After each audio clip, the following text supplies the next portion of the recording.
you're going to be singing for us here in just a little bit, but we want to meet you, kind of hang out with you for a second, if that's cool. And Forrest, I hope you're having a better day than me, man. Literally seconds before I jumped on this call, I was chewing a gummy vitamin and my crown came out. No. Yeah. So I have the dentist in my near future here. Is this the moment where I just need to like take a tooth out so I can empathize with you fully? Maybe, I don't know. And this wasn't even like a Jason Derulo TikTok video where my teeth were coming. It was a gummy vitamin, you know? So yeah, it's crazy. Man. Have you been here to Sacramento before, man? Dude, you know what? I have. I played there when I first started out. I played at a place called the Boardwalk. Yeah.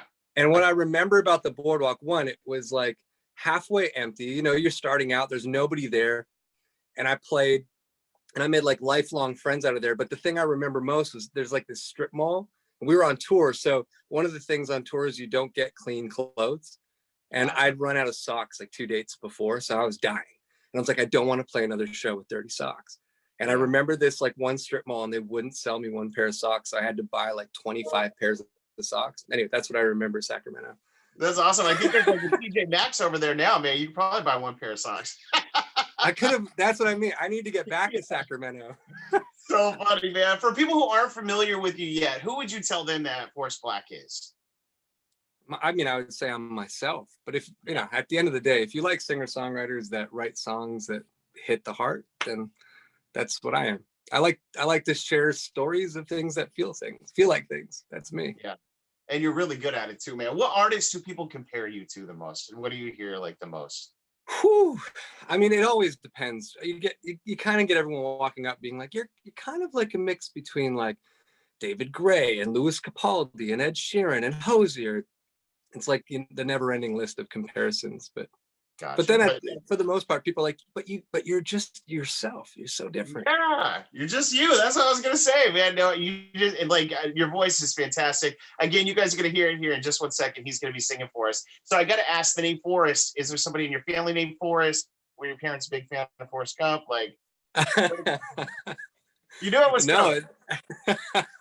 The never-ending question about the name. Yeah, I know they knew I was going to end up dating a girl from Alabama, so they named me Forrest. Is her name Jenny? And my girlfriend's from Alabama, so. Is her name Jenny though? No, Tiffany. Oh, dude, that would have been awesome. I should get her to change her name. Right? Hon, you really need to change your name. Lotto fever was in full swing, man. People were going crazy for these hundreds of millions of dollars. Now, say you won hundreds of millions of dollars. Would you stop what you're doing right now? Or would you continue to be an artist and continue grinding?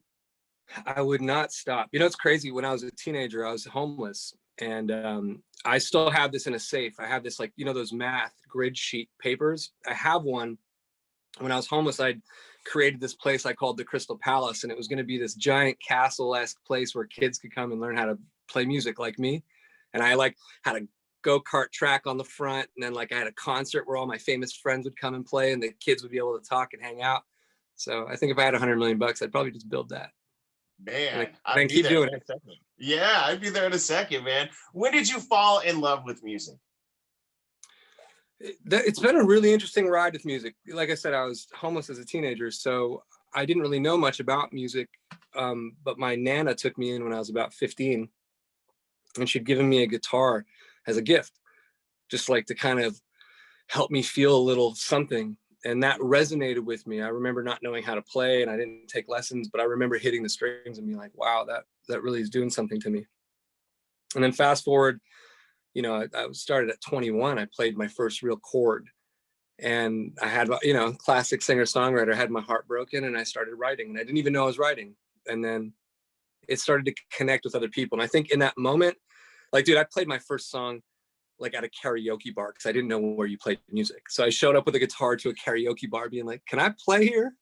And watching people on the other end clap was a pretty powerful thing for me. It was like, wow, people actually care what I have to say and do. I think I want to do that.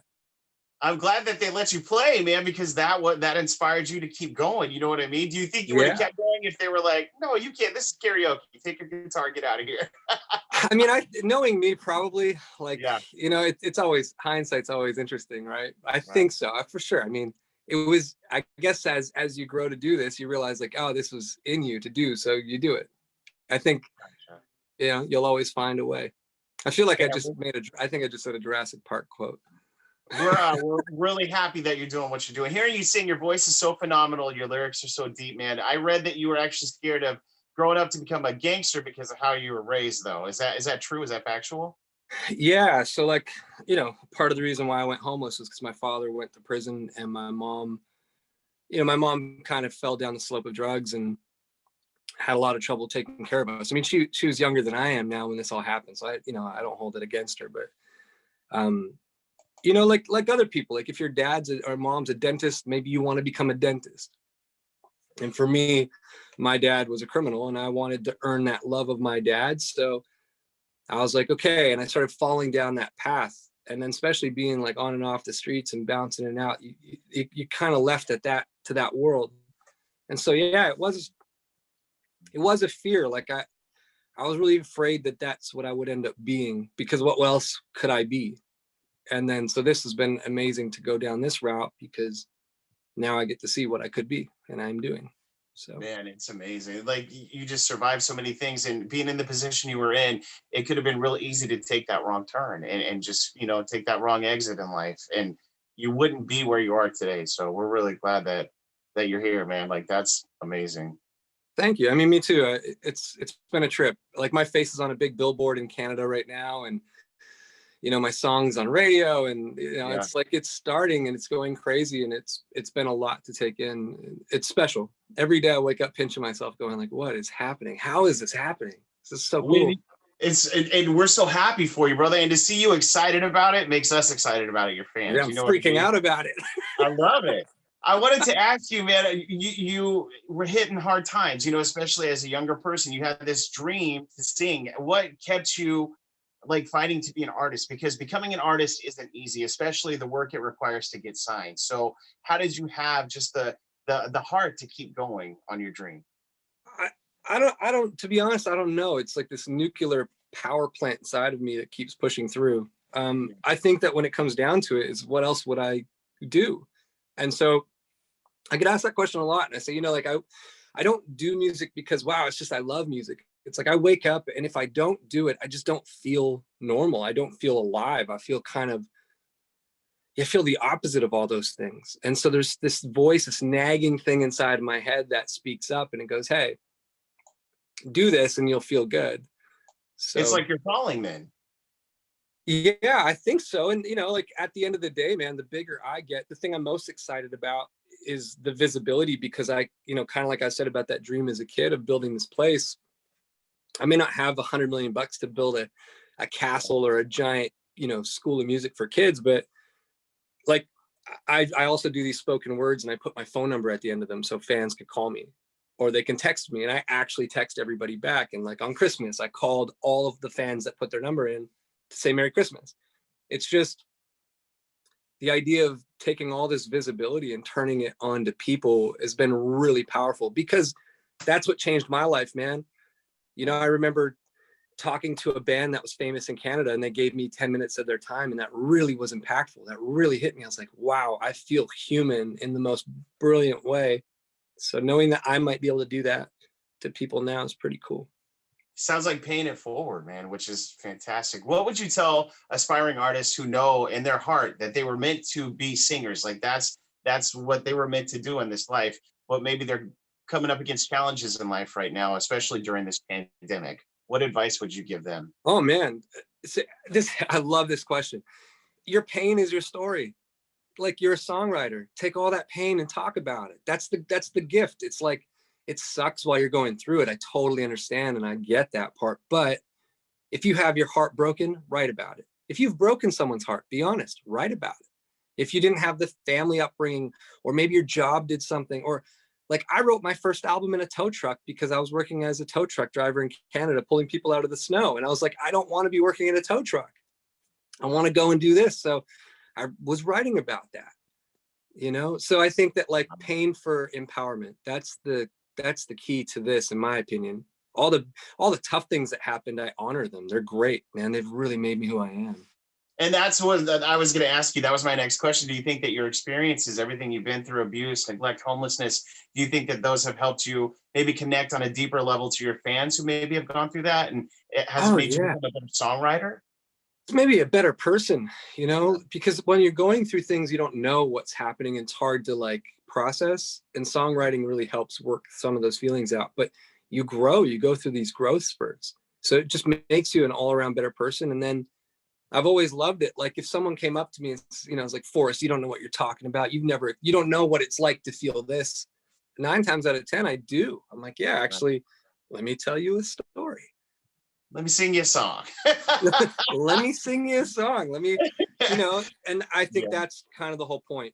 Every piece of art that I put out comes from those places. It's just an ongoing conversation. My favorite part about this isn't always just the concerts. It's like after the concert when you get to stand in line with all the fans and talk to them. I love that part. Like I genuinely love it so much. It's like that's like the gift. It's so refreshing to hear you say that, because so many artists, you know, like especially once they hit a certain level, it's like you're paying $1,000 to go backstage and take a picture for 2 seconds, and there's like no interaction. Oh, man, I get that, like because you have limited capacity, and you know at the end of the day, people are trying to do their thing. But like I played a show in Washington D.C. opening for a good buddy of mine, Gavin James, and 2 of my fans, one was trying to surprise his wife. They're big fans of mine. So he's trying to surprise his wife. Is like, I'm bringing you to Washington. You don't know there's a Forrest concert. And he messed up the date. So he came a day late.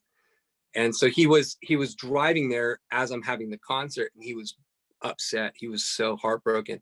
And so what we ended up doing at the end of the night is I took some of the real hardcore fans from the show. We went and closed down a diner, and we played another concert for those 2 fans alone. Like it's, wow. And that I get to hear how that impacts all those people. They're like, that was the craziest thing. So you realize in my position that it's not about the big show.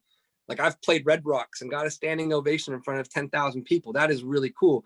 But those little small moments with the people, man, you know, or when people tell you their stories of how you've changed them, like, whew, that's like, what better confirmation? You know, what else do you need to be able to do this? It's powerful. Man, it sounds like you get a bigger kick out, or just as big of a kick out of, you know, having fans as the fans having you, you know? Yeah. Freaking out. It's like reciprocal, you know? Yeah, because what are you? Like I always tell my fans every time I do a live stream, I'm like, yeah, if I ever change, unfollow me. Like just because I just look, man, I've seen a lot of stuff in my life, and I've been a lot of places. And at the end of the day, when you're alone in your room by yourself, you know what's up. You may have a golden toilet, but you're still the same person. Like that's the reality of the whole thing. So you're not bigger than a fan, man. Like they're as big as you are. And at the end of the day, I try and honor that best I can, because I love this. I love my job. I love my life. This is crazy. Every day. It feels like you love it, man. It feels like you love it, which is so cool. You know what I mean? And I think that comes across in your music. You're very genuine. Your voice is phenomenal. Again, we're going to hear that here in just a second. He's going to be singing for us. Tell us about that moment you got the record deal, man. You got signed to Atlantic. Did that day change your life? It was nuts. So like I'll try and compact it into a small story, but I'd taken a break from music for 2 years. I had gained a lot of weight and wasn't feeling good in my skin, and I was in a bad place. My mental health had tanked, and to be honest, I didn't really want to be alive anymore. But without going too far into it, I was in a really dark spot, and I got my health back. I lost 100 pounds, and I was like, you know what? I need to get back into my body. Like I've all this like buildup of pain is kind of showing. So I'd taken a 2-year hiatus from music, didn't know I would come back. And then I write a song called Love Me, and ends up landing on a desk at Atlantic Records. And so I get this phone call right before I was about to go on the tour to play in Sacramento, actually. I get this phone call, can you be in New York tomorrow? And I'm like, what is happening? So we fly to New York, get in the big truck, roll into Atlantic Records, and I play for the president of A&R of Atlantic, and nothing comes of it. So I fly home, and I'm like, what just happened? It was crazy. Yeah. So then I go and I play these other shows. I played like 15 shows up and down the West Coast, and I end up in LA, and I play this small little luncheon thing. And I get like rushed off stage once I'm done. Like everyone wants to talk to me, and I've never experienced that before. And so I duck into this little niche corner of the place, and sitting there is a gentleman by the name of Seymour Stein. And Seymour is like a legend. If you don't know who he is, he's the guy responsible for like Madonna, the Ramones, Depeche Mode, the Smiths, Pretenders, that level. And so he's like one of those legends, and he's sitting on the corner, and he's got this really cool, like old school, I always do his accent, so if he ever hears this, I'm sorry, Seymour, but he's like, Forrest. And I'm like, whoa, you're talking to me? And he's like, you write good songs, kid. You write good songs. And then he goes on to say, he said, I'm going to send you some paperwork over the weekend, and all I ask is that you consider what I send before anybody else. And then from that point, flew to New York City again, spoke to everybody, and decided that that's where I wanted to make my home. And I've loved my A&R, Pete Gambarg and Seymour Stein. They're amazing people, like, for roping me in and giving me all the space. It was life-changing. But again, it was one of those confirmation. And one more thing about Seymour is we spent the next hour just talking about songs, talking about lyrics and songs and artists. And I thought that was the coolest thing in the world. I was like, it's not business, it's art. And I loved it. Man, so yeah, I love when you're telling this story, you have the biggest smile, like you're reliving the moment all over again. You know what I mean? Like it's joyful watching you relive that moment of one of the best moments in your life, you know? Well, how crazy is it? It's, it's not just like signing a record deal. It's right. Like, it's, again, like I'm thinking about the 13-year-old version of myself that has no clue what life is going to look like. And I'm feeling pretty down. And then I'm going, wait a second, life is okay. This is crazy. So it's that back to that pain to empowerment. It's like, wow, all those things that hurt have really given me a whole life. So hopefully anybody hearing that, they, today might suck, but it might pave the way for the best tomorrow. So hang on. Man, what a powerful message for us. Thank you so much for that, brother. Hey, when you were coming up, did you ever think of like maybe going the reality show route, like American Idol, The Voice? Do you think if you had, you would be a different artist at the end of it? Yeah, I got offered to be on The Voice years ago, and I said no. And it's no hate for that. I think that has its own place. But I think that for me, it just didn't feel like it was right. And I do think it would have affected me as an artist. I want to tell my story my way. And I think that sometimes those shows don't really allow for that to happen as organically. So I don't know. I can't also say I've never been on one of those shows. So, but for me, I'm just happy I went the way I went. What do you want to tell your fans here in Sacramento and maybe people who are just discovering who Forrest Blakk is? Oh, man, just welcome to my family. That's the whole thing. It goes from fan to fam. That's how I've always loved this. I love Sacramento. I look forward to coming up and hanging out and playing. And yeah, I'm a real person at the end of it. So jump in, hang out, send me a text. My number's on all my platforms. Just say hi. Test it out. We're going to get you up here in Sacramento really soon too. So I'm going to shut up now. I'm going to let you sing. This song is called If You Love Her, has millions of streams. You got to be proud of that, man. Millions of people are finding this song online and streaming it. Yeah, it's crazy. I think it's at like well over 500,000 plays a day, that's pretty much all of Canada. So can you tell us about it, and then can you sing it for us? Yeah, I got my heart broken. I was in a long-term relationship, and it as sometimes those things go, it fell apart. And I was being a classic guy. I thought that my partner, she wanted bigger things, like a big wedding and a big this and a big that. And I totally got it wrong. So any guys listening, sometimes though your partner can be as incredibly complex as they are, the way to love them is very simple. And I tried to do my best to honor the relationship after it didn't go the way I'd hoped. And I tried to put into the song who she was, so that maybe the next person that found her, they would get it right, because she was incredible. She was so special.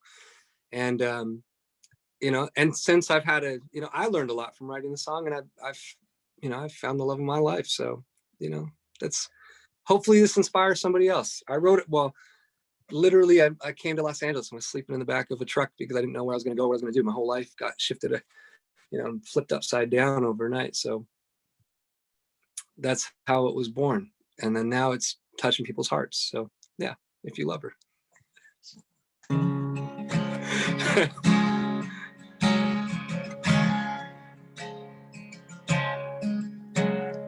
Take it. If she gives you her heart, don't you break it. Let your arms be a place she feels safe in. She's the best thing that you'll ever have. She always has trouble falling asleep, and she likes to cuddle while under the sheets. She loves pop songs and dancing and bad trash TV, and there's still a few other things. She loves the love notes and babies and likes giving gifts, has a hard time accepting a good compliment, and she loves her whole family and all of her friends. So if you're the one she lets in, take it. If she gives you her heart, don't you break it. Let your arms be a place she feels safe in. She's the best thing that you'll ever have. She'll love you if you love her on days when it feels like the whole world might cave in. Stand side by side and you'll make it. She's the best thing that you'll ever have. She'll love you if you love her like that. And kiss her with passion as much as you can. Run your hands through her hair whenever she's sad, and when she doesn't notice how pretty she is, tell her over and over so she never forgets to take it. If she gives you her heart, don't you break it. Let your arms be a place she feels safe in. She's the best thing that you'll ever have. She'll love you if you love her on days when it feels like the whole world might cave in. Stand side by side and you'll make it. She's the best thing that you'll ever have. She'll love you if you love her like that.